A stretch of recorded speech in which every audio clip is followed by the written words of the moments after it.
Welcome, everyone.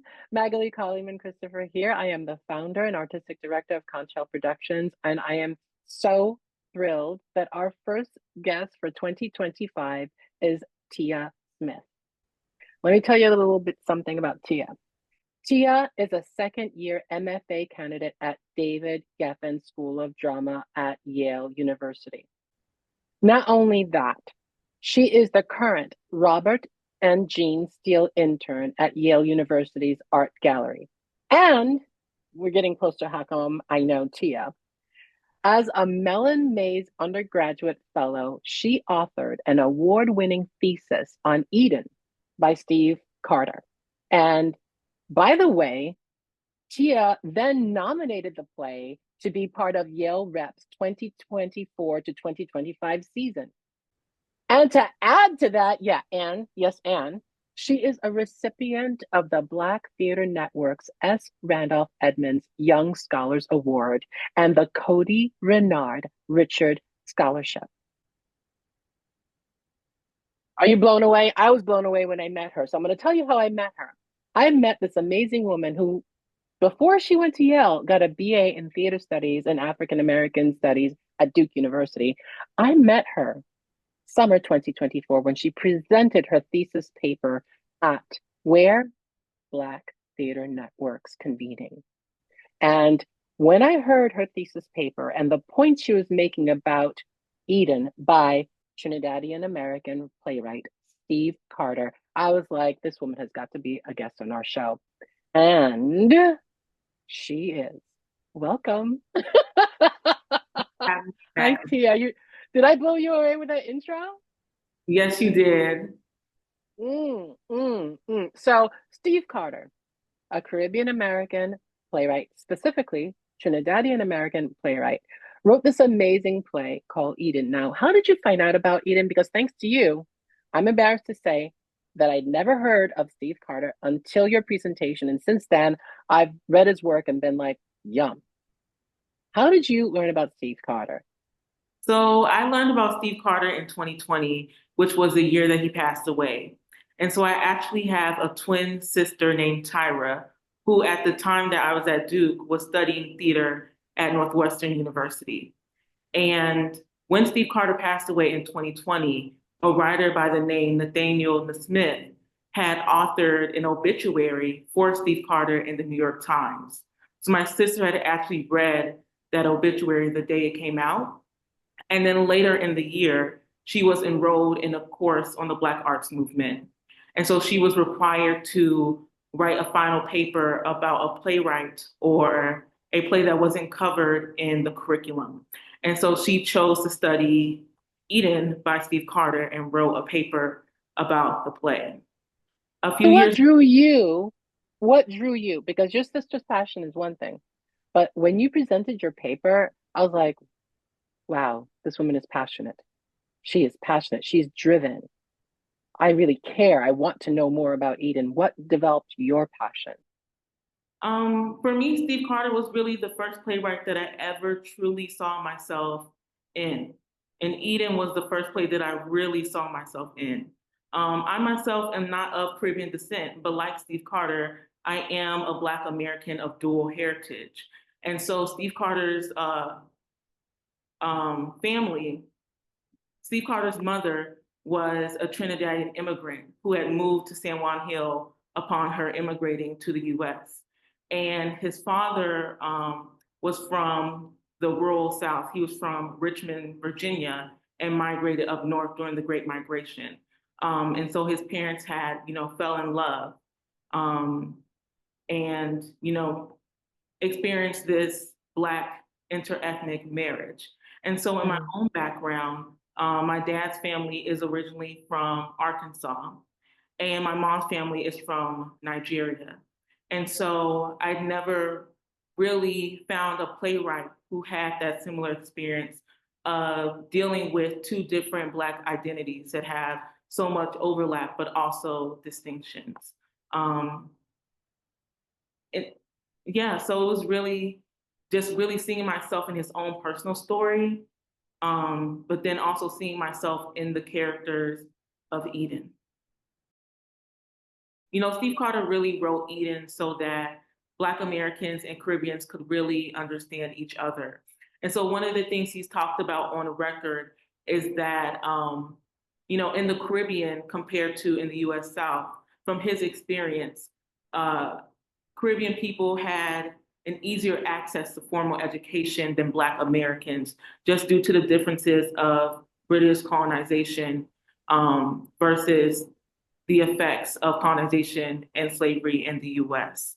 And so he has this quote that says that, some people think that, Caribbeans are just highfalutin.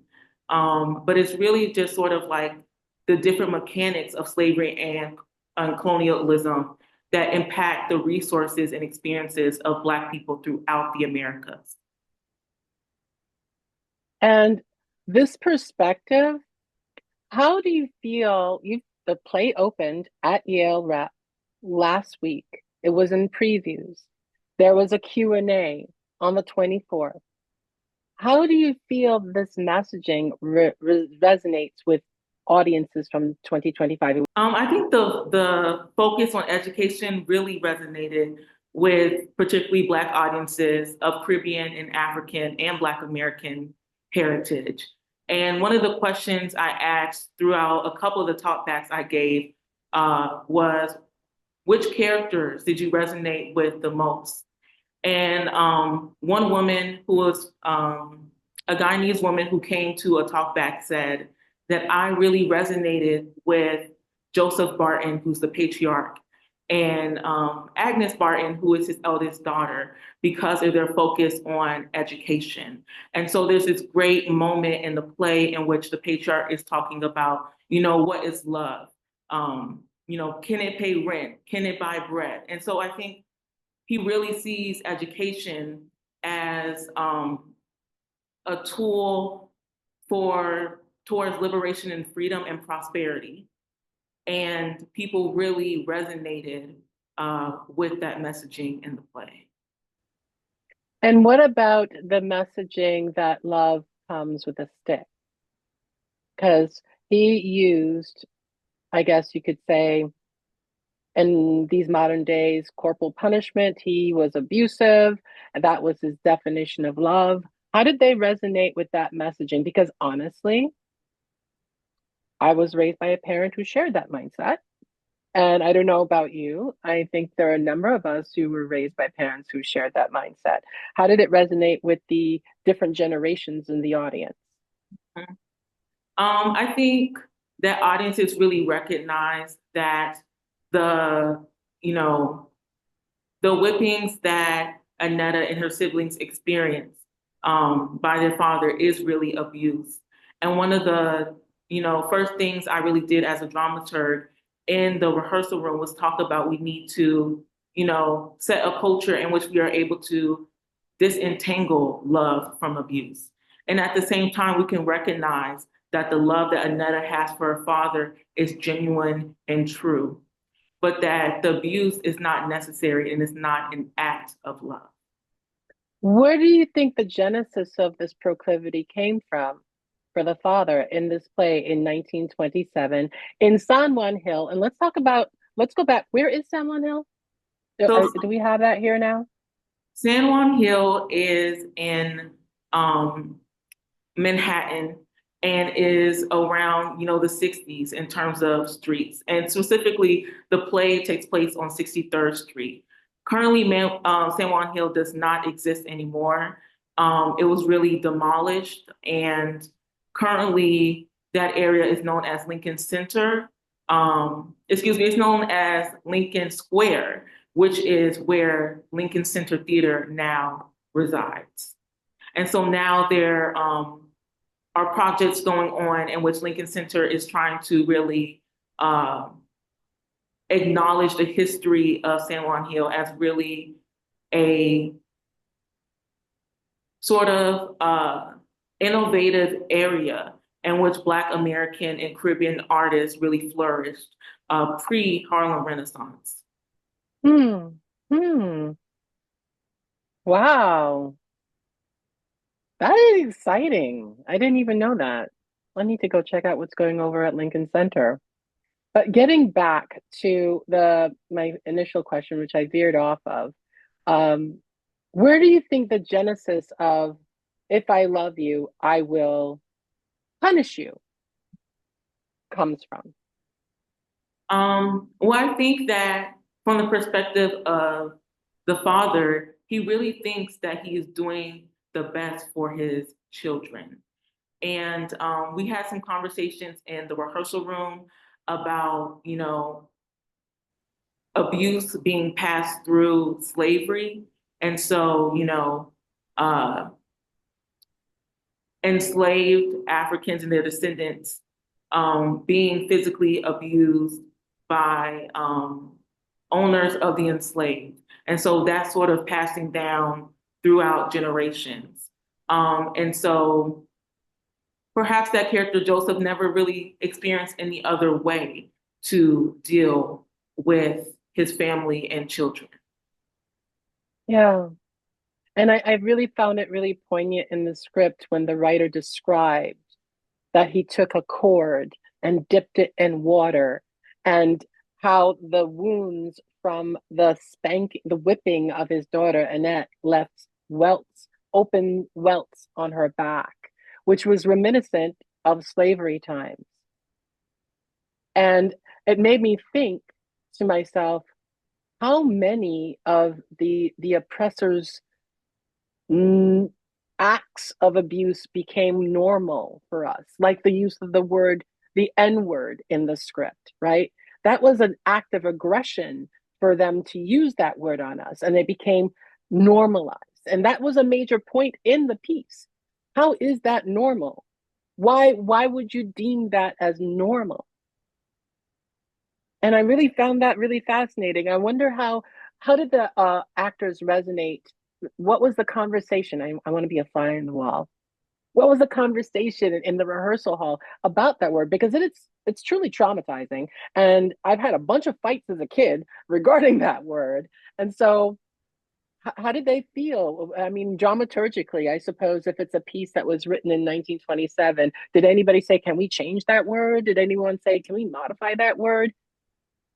I don't recall anyone saying, can we change that word or modify that word? But I think the actors had questions about when did the N word become reclaimed specifically by Black Americans. And I think that some people in the room had the perspective that this was not always a word that was used violently in the context of the script. And I actually personally think that the word is used in a variety of different ways. In that opening sequence with Eustace and Nimrod, when Eustace calls Nimrod the N-word, he's really just saying, well, even though you say you're West Indian, you're Black like me. But from the perspective of Nimrod, he's being called the N-word by a Black American. And so to him, that word becomes dehumanizing. But then when we're in the Barton home and we see Nimrod interact with his younger sibling, Solomon, the word becomes a bit more playful. It may not be fully absolved of all of the, racial violence that's associated with that term, but definitely I feel like the word sort of shifts its meaning based off of who is in the room and what type of Black person you're speaking to.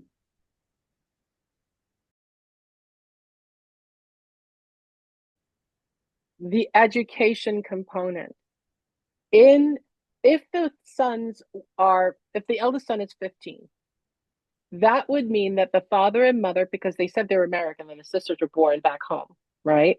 So that would mean that they moved here in 19 maybe 12, right? Because the elder sister was alive, 1912. And as far as university education, yes, it was available if you got a scholarship to go to Europe to study, right? If you got a scholarship. So most of the Caribbean was colonized. They weren't liberated from their colonizer yet. And if you got a scholarship, if you got your secondary education and you pass and were at the level A's, whatever the educational system in Europe was, if you passed those standards, you could go to university. So there was a huge contingency of Caribbeans who came to the United States because that was not a prerequisite. And then the surprise of getting here and realizing how the system was actually as rigged against them there in their home nation here was the surprise. Do you feel that in the education system, the education system in the Caribbean has changed intensely? And do you think the immigration, bringing it to 2025, the desire for immigration has altered in a way that people aren't seeking education and that this story may seem antiquated to those who are coming? This is a personal opinion, not dramaturgical, right? I mean, as a first generation Nigerian American, the diaspora moving to the States for opportunity, is it educational opportunity that's still reigning, or do you feel now it's just, job opportunities? Do you think that need that's prompting people of the African diaspora, the Caribbean diaspora to come to the States has altered? Well, I would say that I think that education and job opportunity are really linked together. And I would say that one of the immigration acts that was really important in U.S. history was the Hart-Celler Act, which is dated in 1965. And so what that really did was overturn the previous immigration quota systems that really restricted immigration and really made it difficult for people to immigrate who weren't from European countries. And so with the Hart-Celler Act of 1965, the US was saying, immigrants in Latin America, the Caribbean, Africa, Asia, come to the US and we will prioritize you if you are highly educated and skilled. And so I do think an act like that really reversed the racist quota system that really restricted immigration for people of color that also includes Black Caribbeans. And so in the play, when Joseph is saying we were trapped here in the land, he is really trapped because he's not allowing more Caribbeans to come to the US. So all that is there, for the most part, really is there. And so I think that the Hart-Celler Act was able to really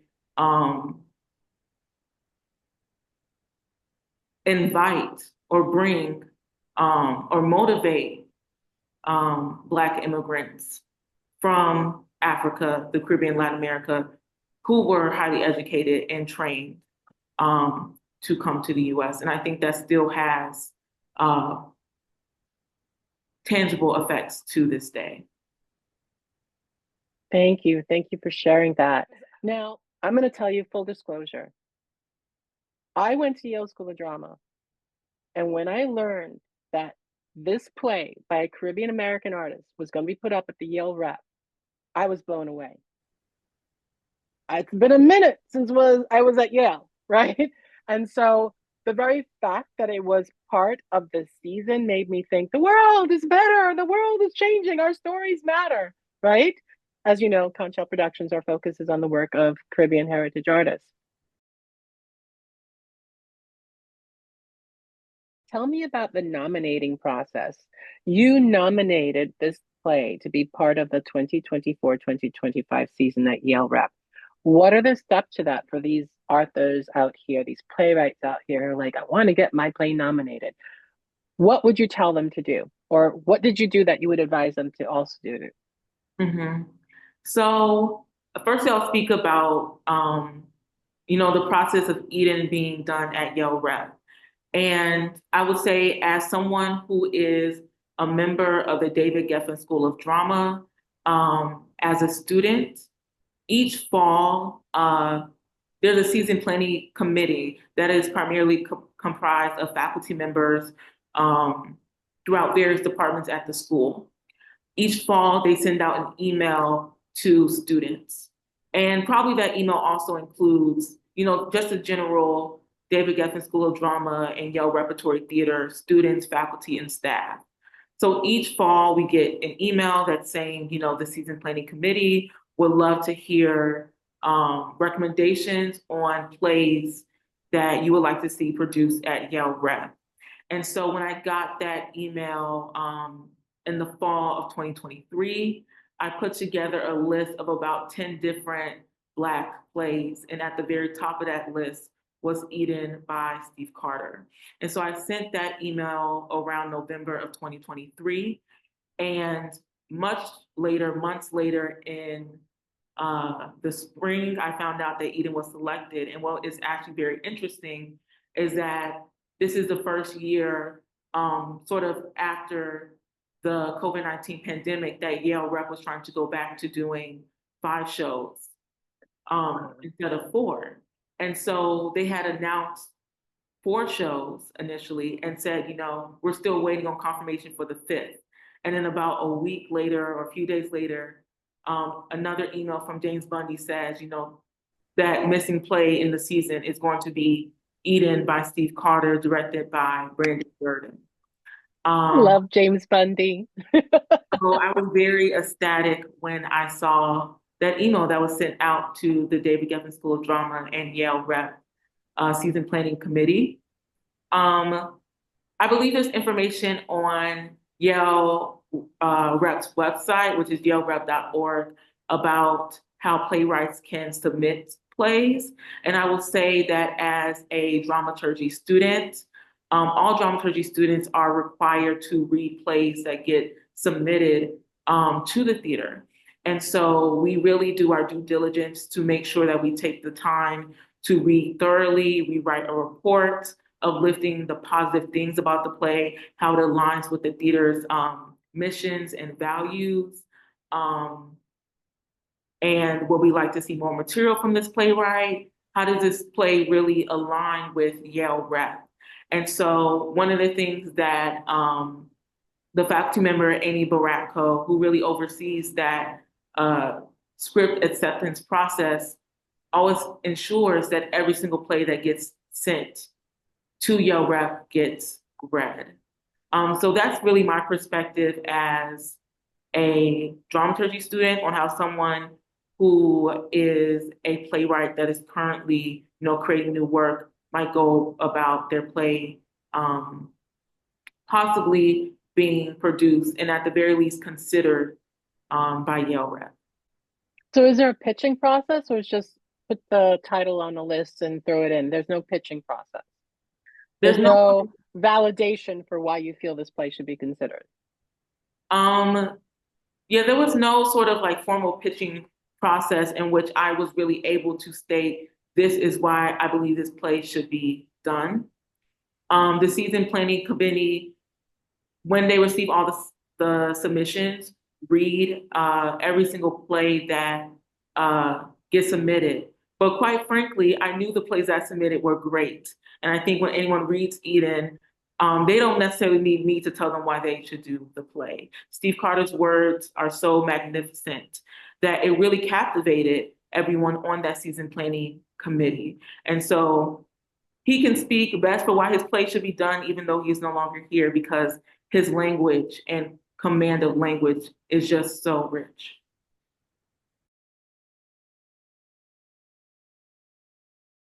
So I would say that when it came to Eden being marketed by the Negro Ensemble Company, it was primarily marketed as a Romeo and Juliet between, a Caribbean woman and a Black American man. And I didn't necessarily feel that the branding of a Romeo and Juliet was wrong. But my real issue was how that was taken up, specifically by white critics. And so Eden got very much reduced to a Black Romeo and Juliet.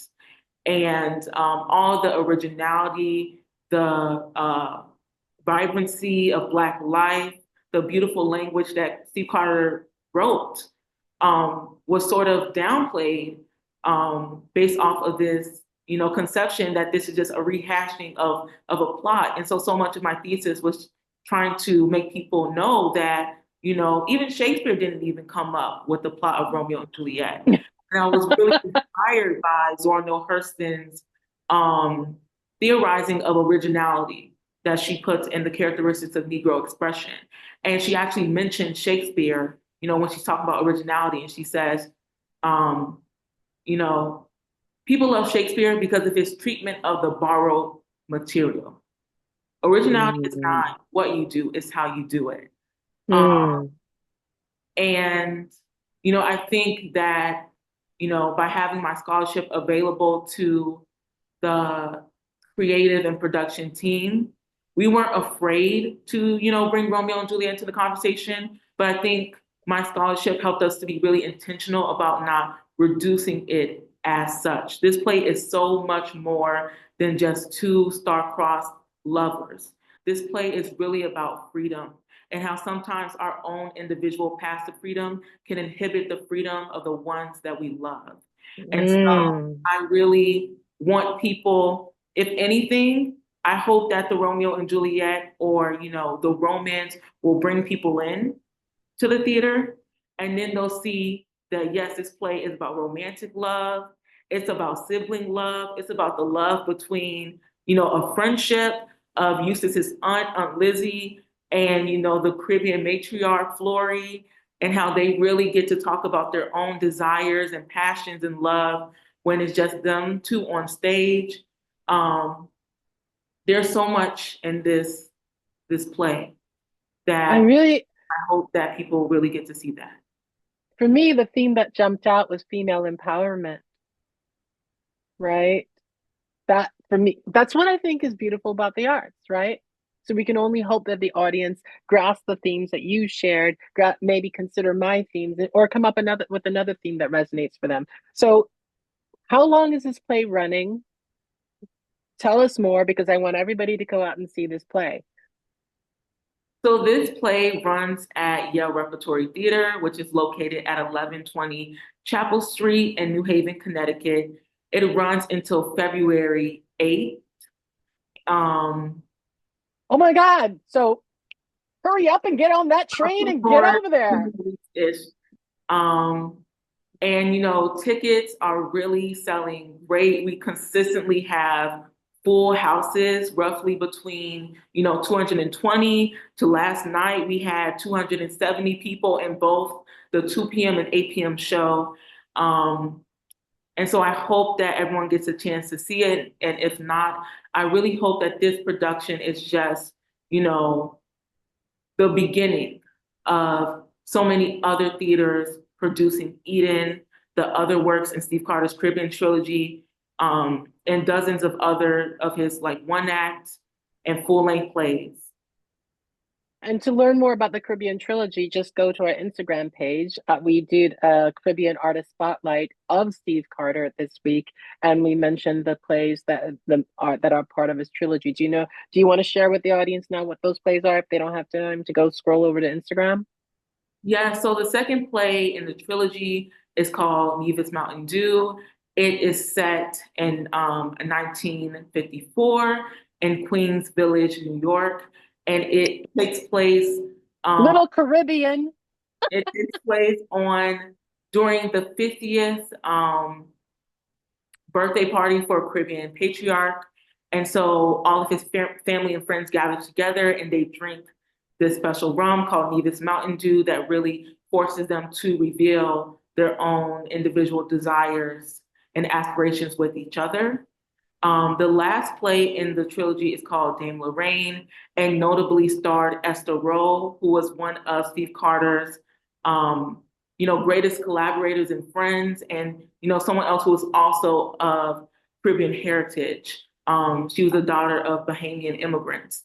And so that play, Dame Lorraine, is set in 1980s in Harlem, and a family awaits the arrival of their son who has just been released from prison after serving a 30-year sentence. And so notably, none of the characters really transfer from play to play, but there are so many overlapping themes. And of course, Steve Carter's magnificent language and storytelling is consistent throughout all three of these plays. And I love the fact how 1927, 1955, 1980, major pivotal periods in Caribbean history are explored in the States. I love it. I love it. So now the theaters are thinking, Eden was done. I want to do something new. You have two more plays to consider from his trilogy. So what's next for you, Tia? What's next for me? Soon after Eden closes, I will begin rehearsals on Macbeth. Me and a second year director have adapted Macbeth into a 90-minute play with a predominantly woman cast. And so we begin rehearsals in mid-February, and the show will be available to the David Geffen School of Drama community um, in April. And honestly, I'm just really excited to see where Steve Carter's work goes from here on. I will, of course, continue my studies, not just on Steve Carter, but a variety of Black artists throughout the diaspora. I'm looking forward to doing one of my comprehensive examinations on Ntozake Shange and specifically about how she engages in diaspora and looking beyond For Color Girls to her other plays. Thinking about her incorporation of Spanish language, her thinking about geography. And so, yes, I feel really inspired by this experience to continue to find and research and highlight Black artists who are really committed to exploring the vastness of the Black diaspora. And I am so inspired by your passion. Thank you. Thank you. Because you are giving the art form what it needs, an awareness that we're not a monolith. We are diverse, we're complex, we're unique, we're a spectrum of humanity, and each of our story is valid and valuable. What did your family think about the production? So my sister and mother saw the play 3 times. They saw it night, they saw it on our special affinity night, Black Night Out, and they saw it again last night. And we had to get on the wait list for last night, which is always exciting. And we were able to see the show again. I think this play has really been a gift because in asking my mom specifically about her experience in the play, I was able to learn more about her upbringing as the daughter of Nigerian immigrants. And, I asked her which character she related to the most. And she said she really connected with the character of Agnes, who, just like her, was the eldest daughter and had a lot of responsibility and was told you must focus on education. And her father, just like Agnes's father, never really asked her, what is it you want to do, But she makes that big sacrifice to be the first one in her family to really have the opportunity to really delve into studies. My mom was telling me about, one of the things that Barton says in the play is, Joseph Barton, is knowledge is power. And she told me that, my grandfather said the same thing to her. And that's just something that I didn't know because my grandfather passed away when I was young. And so I think this, play has really allowed me to learn more about my own family history. And I just like to add that, a few days ago on the Black Night Out, Steve Carter's nephew was in the audience and attended the post-show discussion that I moderated. And he said, seeing this play was like seeing my family. And I think that's the experience that I had. That's the experience that my mother had, that so many people had. And I love that, Steve Carter's own family, was able to get that experience as well. Thank you for the gift that you've given us all.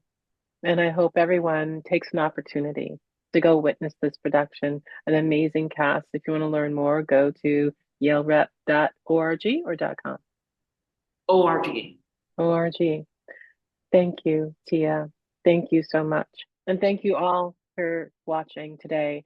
And I want you to stay tuned. We're going to have more artist chats during the year.